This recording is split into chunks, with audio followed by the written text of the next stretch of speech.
Baik, yang pertama kita bahas di sini yaitu syariah atau syariat. Syariah adalah kata syariah yang berasal dari kata syara. Kata ini memiliki banyak arti sesuai dengan tradisi atau pandangan. Syariat atau ditulis dengan syariah secara harfiah adalah jalan ke sumber mata air. Yang ini jalan lurus yang harus diikuti oleh setiap muslim. Syariah merupakan jalan hidup muslim, ketepatan Allah dan ketentuan Rasulnya, baik berupa larangan maupun berupa suruhan, meliputi seluruh aspek hidup dan kehidupan manusia. Dilihat dari segi ilmu hukum, syariat merupakan norma hukum dasar yang ditetapkan Allah yang wajib diikuti oleh orang Islam berdasarkan iman yang berkaitan dengan akhlak, baik dalam hubungannya dengan Allah maupun dengan sesama manusia atau benda dalam masyarakat. Norma hukum dasar ini dijelaskan atau dirinci lebih lanjut oleh Nabi Muhammad SAW sebagai Rasulnya. Karena itu syariat terdapat di dalam Al-Quran dan di dalam kitab-kitab hadis. Selanjutnya ada fikih. Fikih di dalam bahasa Arab yang artinya paham atau pengertian. Kalau dihubungkan dengan ilmu, dalam hubungan ini dapat juga dirumuskan. Ilmu fikih adalah ilmu yang bertugas menentukan dan menguraikan norma-norma hukum dasar yang terdapat di dalam Al-Quran dan ketentuan-ketentuan umum yang terdapat dalam sunnah Nabi yang direkam dalam kitab-kitab hadis. Dengan kata lain, ilmu fikih adalah ilmu yang berusaha memahami hukum-hukum yang terdapat di dalam Al-Quran dan sunnah Nabi Muhammad untuk diterapkan pada perbuatan manusia yang telah dewasa, yang sehat akalnya, yang berkewajiban melaksanakan hukum Islam. Fikih adalah pengetahuan yang dihasilkan dari sejumlah hukum syariat yang bersifat cabang yang digunakan sebagai landasan untuk masalah amal perbuatan dan bukan digunakan landasan dalam masalah akidah. Selain syariat dan fikih, terdapat istilah lain dalam ilmu fikih, yaitu ushul fikih. Usul fikih itu ialah suatu hukum yang membicarakan berbagai ketentuan dan kaidah yang dapat digunakan dalam menggali dan merumuskan hukum syariat Islam dari sumbernya. Dalam pemakaiannya, kadang-kadang ilmu ini digunakan untuk menetapkan dalil bagi sesuatu hukum. Digunakan untuk menetapkan hukum dengan mempergunakan dalil ayat-ayat Al-Quran dan sunnah Rasul yang berhubungan dengan perbuatan mukallaf yang dirumuskan dalam bentuk hukum fikih atau ilmu fikih supaya dapat diamalkan dengan mudah. Dengan kata lain, usul fikih adalah kumpulan kaidah-kaidah yang menjelaskan kepada faqih atau ahli hukum Islam cara-cara mengeluarkan hukum-hukum dari dalil-dalil syara. Jadi, usul fikih dapat disebut juga sebagai metode atau cara yang dijelaskan atau digunakan para faqih atau ahli fikih untuk mengeluarkan atau membuat hukum-hukum dari dalil-dalil syara yang biasa disebut dengan hukum fikih. Jadi dapat dikatakan hubungan dari ketiga tersebut yaitu syariat, fikih, dan usul fikih sangat berkaitan, yang dimana syariat itu adalah ketetapan-ketetapan yang telah ditetapkan oleh Allah yang berupa larangan atau perintah. Nah, ketetapan-ketetapan tersebut dijadikan pedoman atau acuan oleh para faqih atau ahli fikih untuk membuat suatu hukum yang berkenaan dengan perbuatan manusia. Nah, hubungannya dengan usul fikih itu merupakan cara atau metode yang digunakan para faqih tersebut untuk menciptakan hukum yang disebut fikih tadi. Jadi mereka itu saling berkaitan.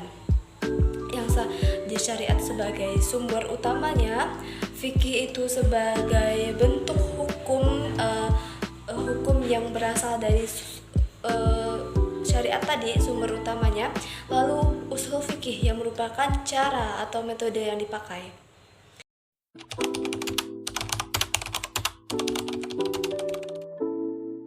Dalam Islam terdapat beberapa mazhab fikih. Yang pertama itu ada mazhab dari Imam Hambali, di mana Imam Hambali ini dengan nama lengkap Abu Hanifah Al-Nu'man bin Sabit bin Zuta Al-Kufi. Beliau ini lahir pada tahun 80 Hijriah dan meninggal pada tahun 105 Hijriah.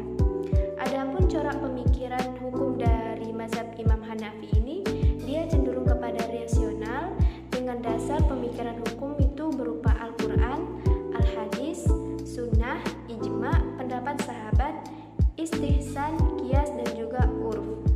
Yang kedua ada mazhab Imam Maliki. Imam Maliki ini dengan nama lengkap Malik bin Anas bin Malik bin Abi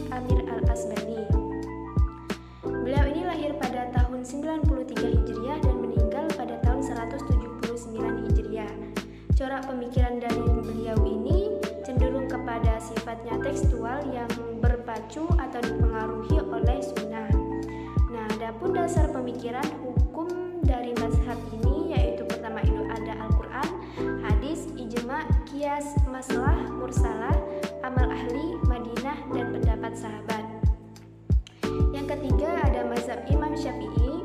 Imam Syafi'i ini dengan nama lengkap Abu Abdullah Muhammad bin Idris bin Al-Abbas bin Utsman bin Al-Saib bin Abdu Yazid bin Hasim.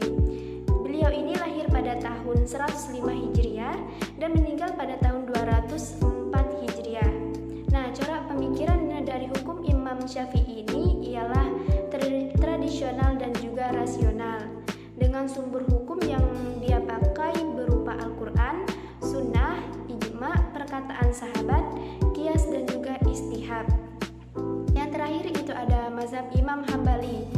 Imam Hambali ini dengan nama lengkap Ahmad bin Hanbal Asy-Syaibani Al-Marwazi. Beliau ini lahir pada tahun 160 Hijriah dan meninggal pada tahun 241 Hijriah.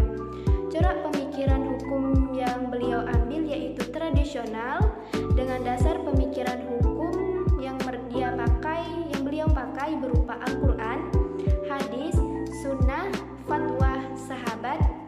Nah, jika terdapat fatwa sahabat terdapat perbedaan, maka yang dia ambil untuk dijadikan sumber hukumnya yaitu yang lebih dekat dengan Al-Quran dan hadis. Terus berupa ada hadis mursal, ada hadis dhaif, dan qiyas. Penyebab terjadinya perbedaan pendapat dari mazhab dalam fikih itu ada beberapa faktor.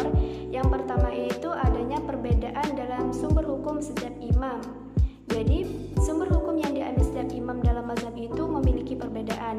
Contohnya saja Imam Hambali, dia mengambil sumber hukum itu ada berupa hadis dhaif dan juga hadis mursal, yang dimana hadis dhaif dan hadis mursal ini tidak ditemukan pada imam-imam di mazhab yang lain.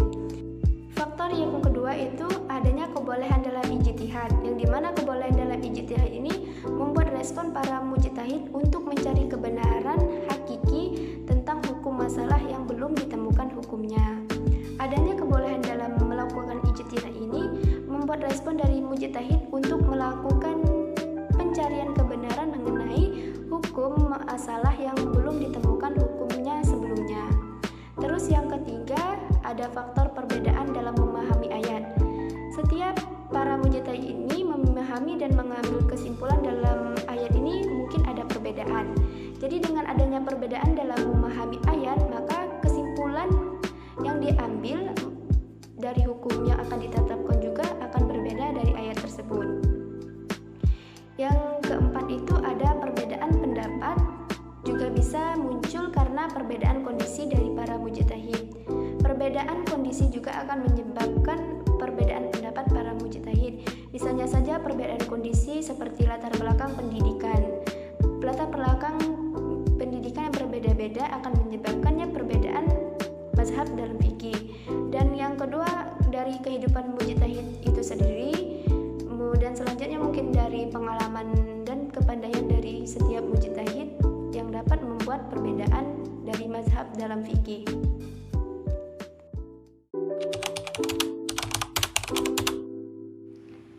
Pengertian jamak. Jamak dapat diartikan sebagai menggabungkan dua jenis salat dalam satu waktu. Adapun jenis salat yang dapat digabungkan yaitu salat zuhur dengan asar dan juga isya dan maghrib. Nah, jamak itu terbagi menjadi dua, yaitu jamak takdim dan juga jamak takhir. Nah, jamak takdim dapat diartikan melakukan salat zuhur dan asar pada waktu zuhur, sedangkan untuk waktu asar, maghrib dan juga isya dilakukan pada waktu maghrib. Nah, yang kedua itu ada jamak takhir. Jamak takhir ini melakukan sholat zuhur dan asyar di waktu asar, dan juga untuk maghrib dan isyanya dilakukan pada waktu isya. Adapun yang boleh melakukan jamak dalam sholat itu ada beberapa hal. Yang pertama itu ibadah di padang Arafah dan Muzdalifah. Seseorang diizinkan melakukan sholat jamak apabila tengah beribadah di padang Arafah dan saat malam Muzdalifah. Namun para ulama menegaskan jika sholat jamak di lokasi tersebut juga harus dikerjakan apabila kondisi mendesak. Terus ada kedua yaitu sedang berkepergian ataupun musafir. Nah, seorang muslim yang sedang melakukan musafir atau perjalanan boleh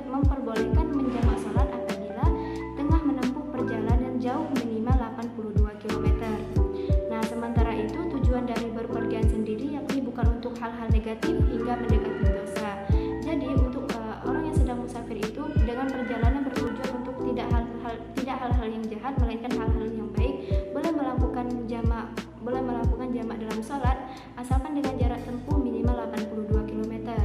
Terus yang ketiga ada sedang dilanda bahaya. Nah, apabila seseorang sedang dilanda bahaya, maka seseorang diizinkan untuk melakukan sholat jamak apabila tengah dilanda bahaya. Seseorang muslim diperbolehkan untuk menggabungkan sholat apabila keselamatannya terancam dan harus segera menyelamatkan diri. Lalu yang kedua ada qasar. Qasar adalah menyingkat jumlah rakaat dalam sholat. Adapun sholat yang dapat dikasar yaitu sholat yang memiliki jumlah rakaat 4, seperti sholat zuhur, asar, dan isya. Yang dimana dari ketiga sholat tersebut disingkat jumlah rakaatnya dalam sholat menjadi 2 rakaat. Sholat qasar ini dianjurkan untuk orang-orang yang sedang dalam perjalanan atau musafir. Adapun sholat qasar boleh dilakukan apabila perjalanan yang ditempuh memenuhi syarat-syarat sebagai berikut. Yang pertama, perjalanan mencapai 84 mil atau 2 marhalah tapi belum mencapai 3 marhalah. Apabila diubah ke jarak kilometer akan menjadi 80,64 km, jarak 88,704 km, jarak 96 km, jarak 119,9 km, dan jarak 94,5 km. Yang kedua, boleh dilakukan oleh mereka yang melakukan perjalanan darat maupun laut. Dan yang ketiga, baik sudah melakukan qasar apabila jarak yang ditempuh mencapai 3 marhalah atau lebih. Lalu yang keempat, terakhir, apabila waktu sholat tidak cukup, misalnya dari asar ke maghrib, diperkirakan masih di perjalanan, maka dianjurkan untuk melaksanakan sholat qasar.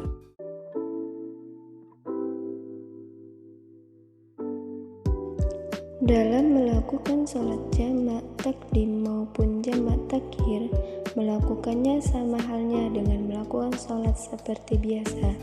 Namun yang membedakannya adalah niat dan lafaz maupun dari jumlah rakaat yang dilakukan serta waktu yang dilakukan.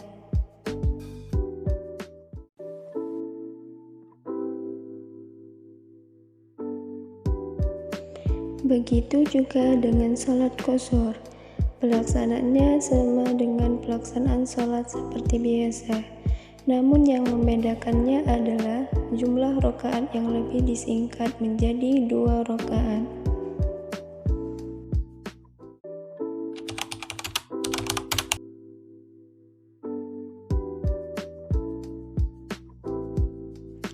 Pembayaran zakat dapat dilakukan kepada amil zakat dengan membawa barang yang akan kita zakati sesuai dengan ketentuan yang telah berlaku. Kemudian si yang membawa zakat akan membacakan doa untuk dirinya sendiri dan kemudian akan dilanjutkan oleh doa dari si amil zakat. Itulah proses dari pembayaran zakat melalui amil zakat. Berikut cara perhitungan zakat emas. Adapun ketentuan dalam zakat emas, nisab zakat emas 85 gram dan kadar zakat yang harus dibayar ialah 2,5% dengan pembayaran 1 tahun. Adapun contohnya, seandainya seseorang memiliki emas 100 gram dengan harga emas sekarang yaitu 500.000 per gram. Maka cara menghitungnya adalah jumlah emas dikalikan dengan harga emas. Jadi 100 gram dikalikan dengan 500.000 rupiah. Hasilnya adalah 50 juta. Selanjutnya, nisab emas dikalikan dengan 50 juta. 2,5% dikalikan dengan 50 juta dengan hasil yang didapat ialah 1.250.000. Jadi zakat emas yang harus dibayar dalam 1 tahun ialah 1.250.000. Selanjutnya cara perhitungan zakat pertanian. Adapun ketentuan dalam perhitungan zakat pertanian yakni jika petani memakai irigasi berbayar ataupun dalam proses pemeliharaannya menggunakan yang berbayar maka dengan ketentuan 5%. Jika tidak menggunakan irigasi yang berbayar maka ketentuannya adalah 10%. Selanjutnya mengeluarkan zakatnya setiap 1 kali panen dan kadar nisab yang harus dikeluarkan jika padi yaitu 1,631 ton per gabah. Contohnya, jika hasil panen yang dihasilkan oleh petani padi yaitu 20 ton sekali panen dengan irigasi berbayar, jadi ketentuannya adalah 10%, maka 20 ton disamakan dengan 20.000 kg. Dengan ketentuan 10% diubah menjadi kepecahan menjadi 1/10. 1/10 ini dikalikan dengan 20.000 kg padi. Jadi hasil yang didapatkan yaitu 2000 kg atau dapat disamakan dengan 2 ton. Jadi zakat yang harus dikeluarkan oleh petani jika menghasilkan 20 ton padi dalam satu kali panen, maka petani harus mengeluarkan zakat 2000 kg atau 2 ton padi. Selanjutnya, cara perhitungan zakat penghasilan. Adapun ketentuan dalam menghitung zakat penghasilan yaitu nisab penghasilan sama dengan nisab emas, yakni 85 gram emas, dan kadar zakat yang dikeluarkan yaitu 2,5% serta wajib zakat dalam 1 tahun. Untuk menghitung nisab penghasilan, yakni nisab emas dikalikan dengan harga emas, 80 gram emas dikalikan dengan 500.000. Seandainya jika harga emas pada masa sekarang yakni 500.000, maka dapat dihasilkan dengan hasil 42.500.000 per tahun. Jadi nisab penghasilan per tahun ialah 42.500.000 per tahun. Dapat kita ambil contoh, misalnya saja penghasilan 1 tahun seseorang itu 50 juta. Maka dengan penghasilan 50 juta 1 tahun tersebut dapat diwajibkan untuk zakat. Jadi dengan nasab atau nisab 2,5% yang diubah menjadi kepecahan, yakni dapat didapatkan 1/40. Untuk menghitung zakat penghasilannya ini, nisab dikalikan dengan penghasilan. Jadi 1/40 dikalikan dengan penghasilannya tadi yakni 50 juta. Dapatlah dengan hasil 1.250.000.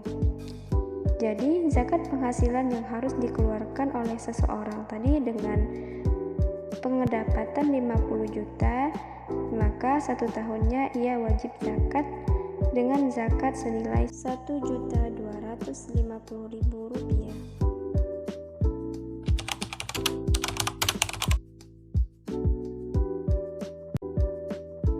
Sebelumnya akan kita bahas terlebih dahulu apa itu tayamum. Tayamum adalah pengganti wudhu atau mandi sebagai rukhsah atau keringanan untuk orang yang tidak dapat memakai air karena beberapa halangan. Beberapa halangan itu yaitu 1. Uzur karena sakit.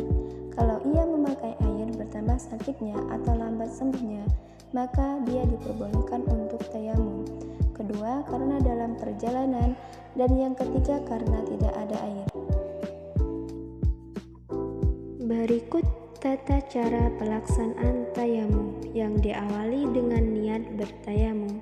Kemudian menempelkan kedua tangan ke dinding atau ke yang lain untuk mengambil debu.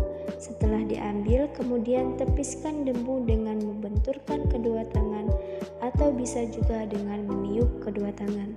Lalu usaplah kedua tangan tersebut ke seluruh wajah dengan 1 kali. Kemudian dilanjutkan dengan menempelkan lagi tangan ke dinding atau ke tempat yang lainnya yang dianggap suci dengan ketentuan dinding ataupun tempat yang lainnya belum disentuh sebelumnya. Setelah itu benturkan atau tiup telapak tangan, lalu usapkan ke tangan kanan terlebih dahulu dengan diawali melalui punggung tangan sampai siku-siku, kemudian dari siku-siku dilanjutkan sampai ke jempol. Sama juga halnya dengan dilakukan oleh tangan kiri. Setelah dari itu, membaca doa setelah berwudu dengan bacaan sama halnya dengan berwudu menggunakan air.